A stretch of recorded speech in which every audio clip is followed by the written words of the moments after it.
Welcome to Resiliency Redefined. I'm your host, Robyne, and I am thrilled to share with you information about resiliency, well being, performance, education, business, parenting, and everything in between. I'm committed to joining you each week to talk about these big ideas and bring them into action, habits, tools, strategies, tactics that allow us to finally uncover what it takes to truly be well. And I'm just so excited that you're here.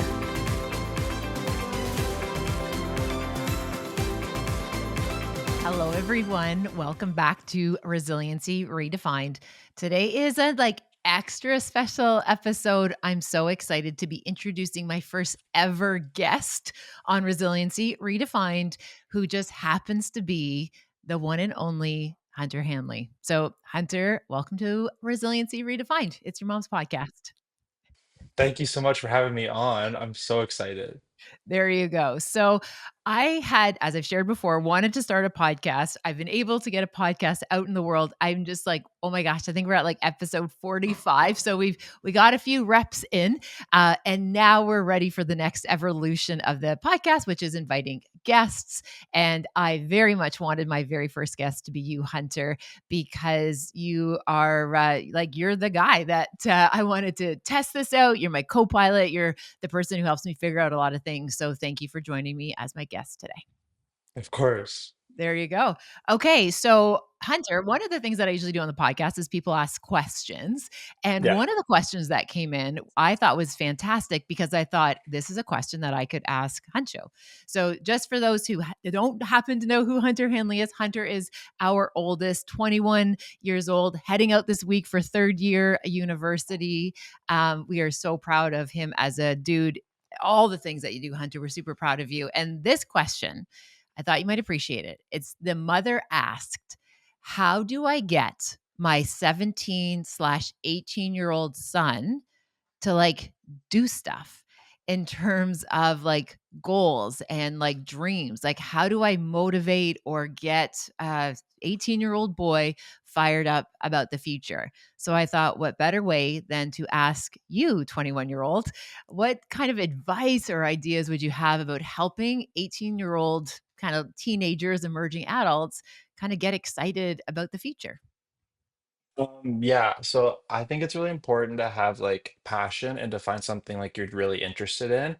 So whether it's like sports or like music or like art, like if once you find something that you're really passionate about, I think from there you should set like goals for it, whether it's be to like get into a certain school or to like play on a certain team, and then like slowly from there like develop like building blocks and then try to like eventually make your way to like that set goal. Yeah, I love that idea of goal setting. Now, Mhm. Hunter, what do you suggest given that the reality is teenagerhood for your group, like your age demographic, like with all of the interruptions with COVID and just the fact that the world is wildly unwell and there's so many pressures, I think there's a tendency for teenagers just to kind of put in their headphones and their hoodies and kind of go into their room and block out the world because Mhm. it's scary, right? There's so much pressure in so many different parts.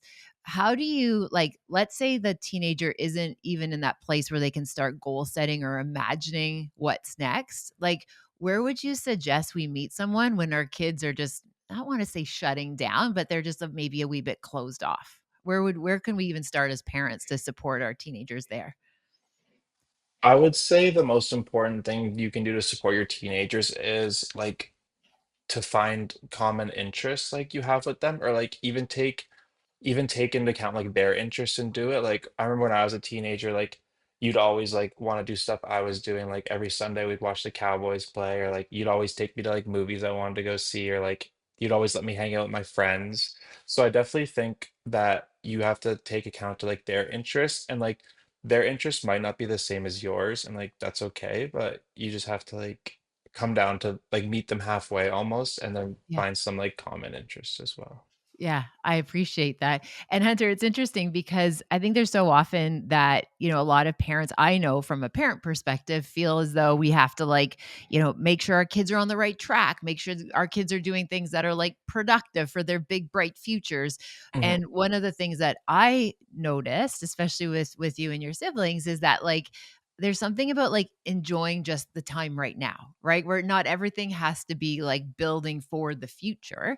Yeah, So for example, just just hanging out and enjoying watching the Cowboys play, or hanging out and, listening to, your kid talk about Minecraft or whatever is of interest. Like not everything has to be like a lesson or like a teachable moment. Can you tell mhm. me a little bit more what you think about kind of that idea?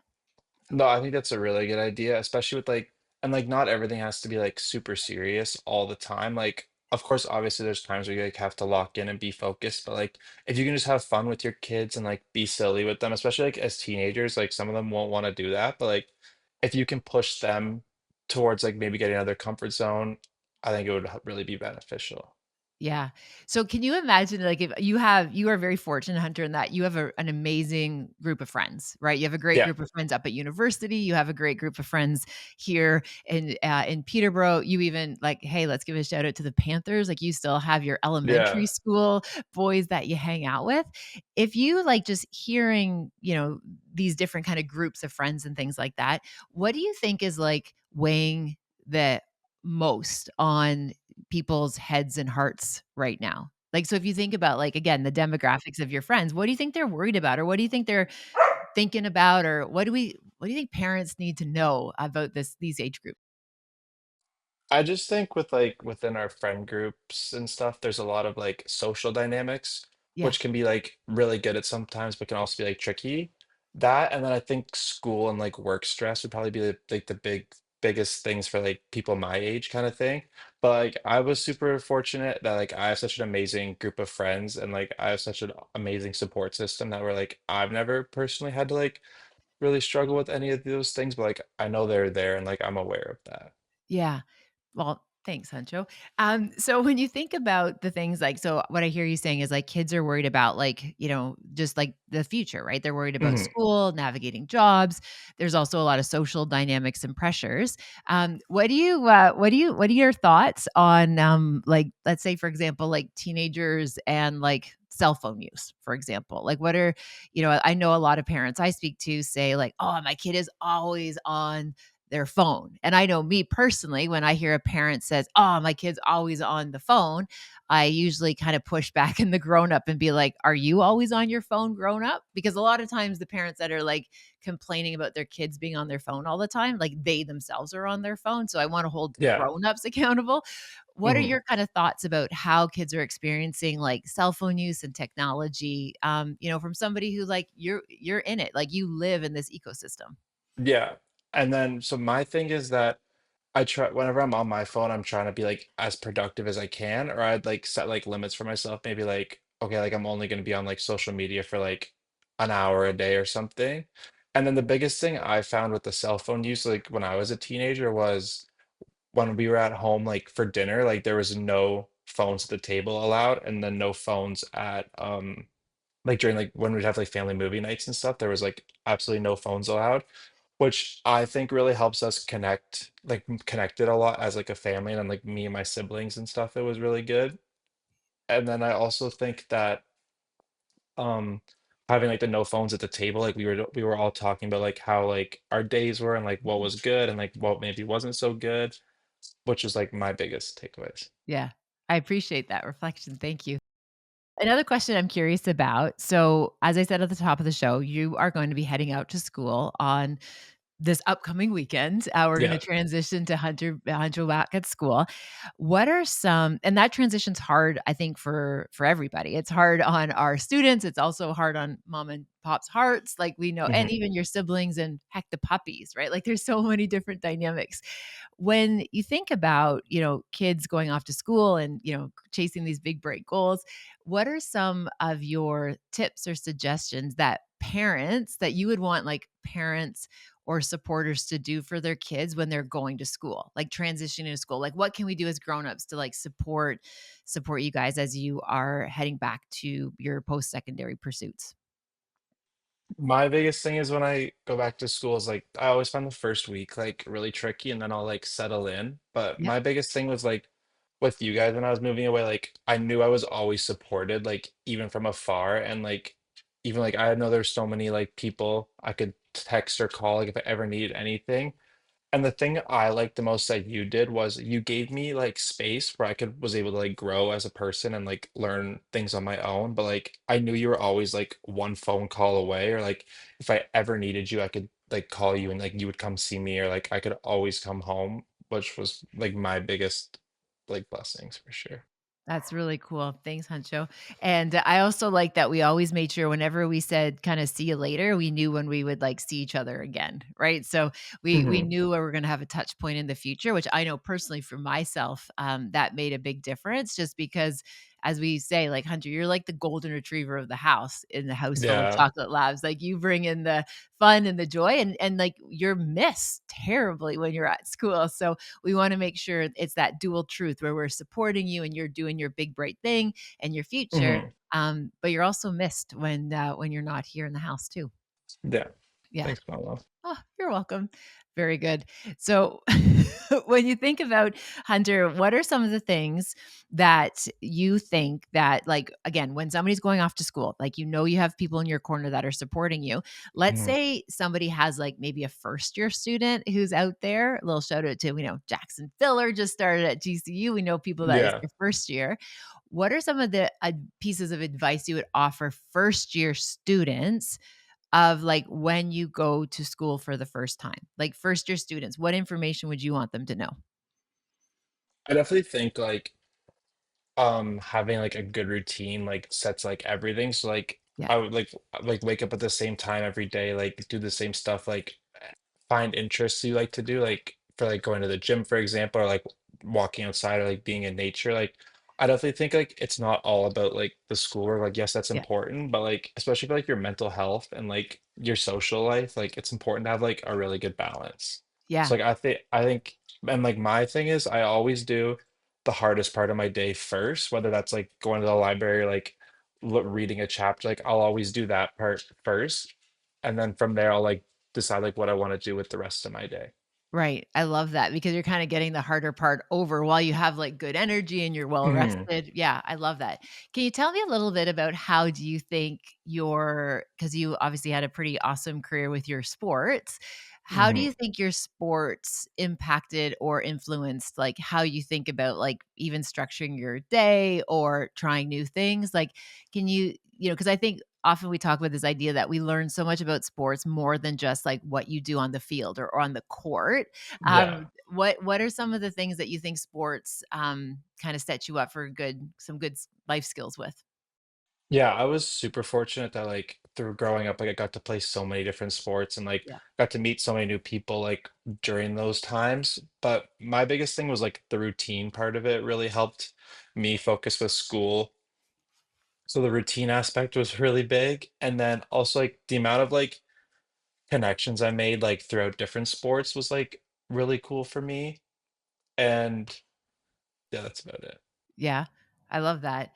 And tell me what your thoughts are about, like, for example, like feelings of like, persistence or kind of sticking through doing the things like, as you said, the hardest parts of things first. Mhm. Like where do you think that comes from?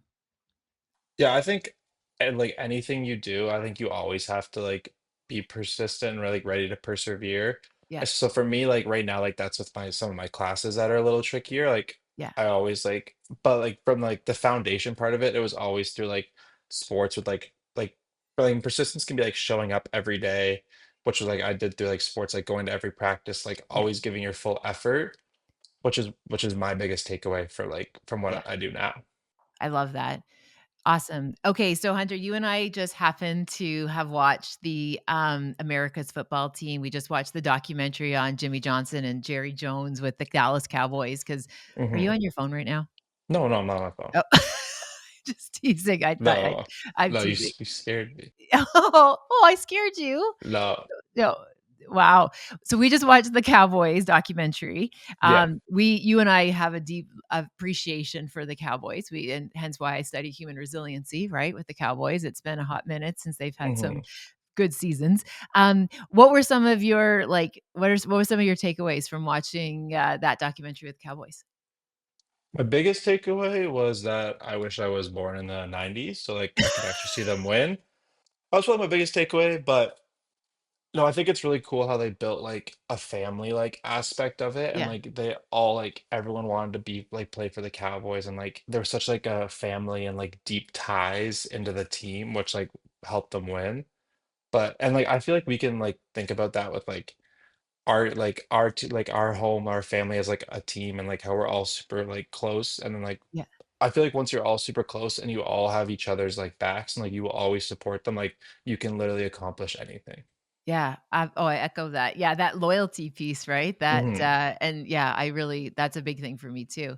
Um, I loved the part of that documentary that was, like, showcasing, like, Jerry Jones's, like, creativity and, like, his Yeah. innovation and, like, how, like, even just for example, like, the whole notion of having, like, sponsorship that he wrote a paper, like, his master's thesis at Arkansas it was Mhm. Arkansas, yeah? Mhm. Yeah, I played for Arkansas. That was like, he had these big ideas, like, his college ended up setting, like, this trajectory for, like, just this amazing thing that he was able to accomplish, and, again, I just thought that was so interesting about how many ties from his past that he brought into his future, which was pretty cool. And I feel like you also incorporate that like in like a really big way, like with Ava Jackson. I like you're always like teaching us like new things you discover, like things that like will help me. Like 95% of the stuff I learn is like from you still to, like to this day. So I'm Thanks, super champ. appreciative for that. Well, I always attest you and your brother and your sister are like my greatest teachers. I learned Hmm. so much with being your mama and and Hunter too. I've shared so many stories on stages and in my books and on the podcast about how like the philosophy of Hunter has like such in a positive way impacted some pretty significant experiences that I've had in my own career. Like even for example, when I made the decision to leave the university and, the conversation we had over a kitchen table about, you telling me to like bet on myself and that you had confidence that if anyone was Hmm. going to fight for the family, it was going to be me. Yeah. And you would back me up. Like Hunter, those are so substantive. And, I love all the lessons that you've shared with me, and I've shared again, as I said, on different places about, you helping me in Cincinnati when Jackson was having his little struggle with his jersey and not playing. And, you helped Hmm. me understand that sometimes things are just a bad hour. Yeah. Also, I love your wisdom about, I remember we were talking about finances one day and, you gave me this wonderful advice about if I was hesitating about buying something, you asked me if I could afford to like buy it twice. And I remember that like Yeah. stopped me in my tracks. And I was just like, oh my gosh, that's such sound sage advice. Like if you can afford to buy it twice, then chances are it's something that's within your means. And I Hmm. remember you telling me that when I asked you where you learned that piece of knowledge, that financial fun fact. I believe you accredited Jay-Z with that piece of Yeah. I knowledge. think Jay-Z was. that was one of his. I didn't come up with that, but I still apply it to stuff today, especially like Yeah, bigger purchases and things like that. I love that. And we know big purchases, you make them on laptops. That was another piece of information you Yes, I taught taught you me. about the laptop purchases, like airline tickets, sports events, concerts. You always buy them on your laptop. Laptop Yes. purchase Tell me more about that. Why do you make those purchases on your laptop versus your phone? because it's like it's a bigger screen and it's like more of a big deal. So like you just have to make them on your laptop. I love that. I love Mhm. that.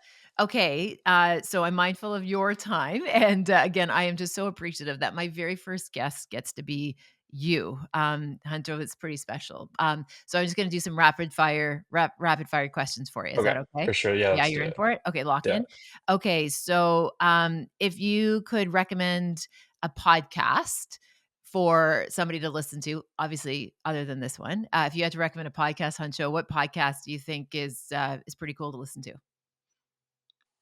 I know you just told me not to say it, but like I will. Like yours. Yours is my favorite one. My yours is my favorite one to listen to by far, and it's Okay. not even Well, close. shameless plug, thank you. What other Especially, like, when I'm away at school and stuff, it's cool to, like, hear you, like, talk about the things you love and, like, your work and, like, because I still take such a interest, like, in that Yeah, even when, like, I'm remote, like, away, so yours is my favorite one to listen to by far. awesome. Okay, so it would be a solid second. If people wanna listen to, Like, just, what are 21-year-old boys thinking about? What are they listening to right now? My favorite too is like Jay Shetty's podcast. Like I think he Yeah. has really cool like guests and they're like people like I look up to who and Yeah. I think are really cool like role models. So his for sure. Yeah, and didn't he just have, who is the tennis player he just had on his show? He had Novak on the pod, which was like pretty cool. That's super cool. Yeah. Yeah, I love that. Okay, what's the artists are people listening to right now? What music do you what's your go-to? By artists right now I'm listening to is like it's a lot of like my big three, which is like Drake, The Weeknd, and then Morgan Wallen. So I try to like mix it up a bit and like have diversity because I always think that's important too. Is Yeah, like you can't be just doing the same thing like forever. Like I think it's important to try new things and like find like different interests, like or different genres of music and things like yeah. that. Okay, speaking of music, I have to say, going to Post Malone this summer, with you was a pretty epic concert. That was pretty fun. But Post was fun this summer. Yeah, I had a Yeah, great Post time. was a trip. I love that. Yeah. You and I are really big advocates on, like, having experiences, right? We like to have Yeah, big experiences, and I think that's one piece of advice that I offer other parents and families is, like, I appreciate there's a lot of privilege kind of in that notion, but for creating sure. memories and experiences, I know when I reflect back on our summers, our time together, I find that I can really hold on tight to some of those precious moments that we can create, and it doesn't always have to be big, big events, like even just, Hmm. you and I sitting down and being like, "Hey, we're gonna knock out these 8 episodes of the Cowboys documentary before we go back to school." Like that, like those showing up for each other, and I think Yeah. is really special. Yeah, and I'm so fortunate to have like all these amazing experiences with you that I do. And like the big ones are like my favorites for sure. And like Yeah, plus like now when I'm at school, it gives me like another reason to like another like thing to look forward to like yeah, during the middle of November when we do like boys weekend with you or like even like when I was a kid, like the amount of cool things like you took me to experience and like it's really cool. yeah. And again, I often reflect on, the fact that, like, those creating those experiences and those shared memories together, it brings me such comfort, right? Like, Yeah. I love those adventures. I know I'm super annoying to watch movies with because a lot of times when we're watching movies, I'm like, "Oh, I've been there." But there's, like, this deep pride about that spirit of adventuring, and I Yeah. love to be able to adventure, and I love too that you can have those experiences as well, where you look at things and be like, "Oh, I've been there too," or "I've had a chance to experience that," and being able to build that together, I think is pretty special.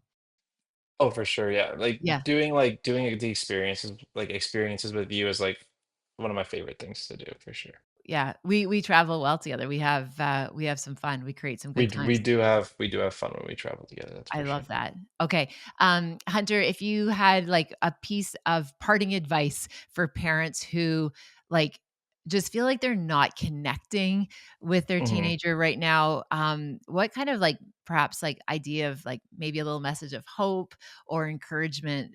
Just because get that teenagerhood is hard, grown uphood is hard. But what's just if you have any kind of parting kind of advice for parents listening who love their teenager and would love their teenager to like want to hang out with them or want Yeah. to do anything. Do you have any encouragement for any parents right now that are just really missing their kid and just really want to find a way to connect? My biggest thing is I think you always just have to keep showing up and like always show up. Right. And I think yeah, so like I feel like once they feel supported, maybe like they'll open up with you or like but always be there like no matter what and always keep encouraging them to like try their best and like keep working hard and like sometimes things will be tricky, but it won't be forever and like just keep showing up and keep being like persistent, resilient, and like they'll be okay. Yeah, I love that. Okay, and one last little question. So when you as a parent send like we send you like these like huge text messages with like, "Hey, we're thinking of you," and we send you all the emojis and the memes and all the things, and like we get back as a parent. Now I know you don't do this, but I know other kids sometimes do this. They like send back K or like thumbs up. That is like that's actually just a way that like young adults communicate. So that doesn't mean they don't Mhm. appreciate the loving notes and all the little messages. I think just understanding like KK, like that's actually a form of communication. So parents to keep sending those long messages, keep sending the memes, keep doing that pebbling, right? We talked about how penguins carry pebbles and it's called Mhm. pebbling when we send all the memes to each other. So just keep sending and keep them top of mind and letting them know that you're thinking of them, even if perhaps the parent isn't getting back a lot in return. What I hear you saying is just like, just keep showing up. Like that stuff does register, even though maybe right now the teenager isn't like showing it. Does that make sense? Yeah. Yes, like, that's my thing is, like, just keep, like, being, like keep showing up and, like, keep sending those texts and, like, keep supporting them and, like, keep being in their corner, like, it's all the good stuff. And, like, my favorite thing to say with you is, like, anything after 18 you do for me is, like, out of love, so, like, I'm so fortunate and so blessed to, like, have you, so I had a great time, so thank you. This has been fun. Okay, do you have any shout outs? Do you have any shout outs you wanna say, like a shout out to Pat, a shout out to, your new buddies up north, like a Jared shout out, or, any shout outs that you feel like this is the time that you wanna call in any favors, call in debts? Just No, just shout out to you for having me Oh. on. Like, I had a great time and like I'm so proud of you, like and all the hard work you do and like just watching you like live out your dreams and like being everything you've always wanted makes me really happy. Well, bless your heart, Huncho. You're a keeper, one of one. You are one of one. Thanks, And out Mama. of thank you for being my test pilot to have a guest. I know that you and I we can figure out anything, and so For thank sure. you for showing up for this. And I hope people listening, I hope this has been useful. And again, I just thank you, Hunter, for being you today, but always you are one of one. So thanks. And folks, please tune in next time. We'll have another series of guests that are going to be joining us. Thank you for making time for this. And I'm glad you're here and I'm glad this happened. So thanks, Hunter. Thanks, Thanks, everyone. Mom. I love you so much. Love you too, kid. Thank you for spending time with this podcast episode today. I hope you found something helpful in Resiliency Redefined. Please feel free to share it with somebody who you might think could benefit. Maybe there was something useful, something in particular that you think you could pay forward. Also, if you have a moment, please feel free to rate and review this podcast wherever you like to listen to your podcast. It means the world to me. And again, thanks for your time. Thank you for your interest. Take good care, and I'll see you next time.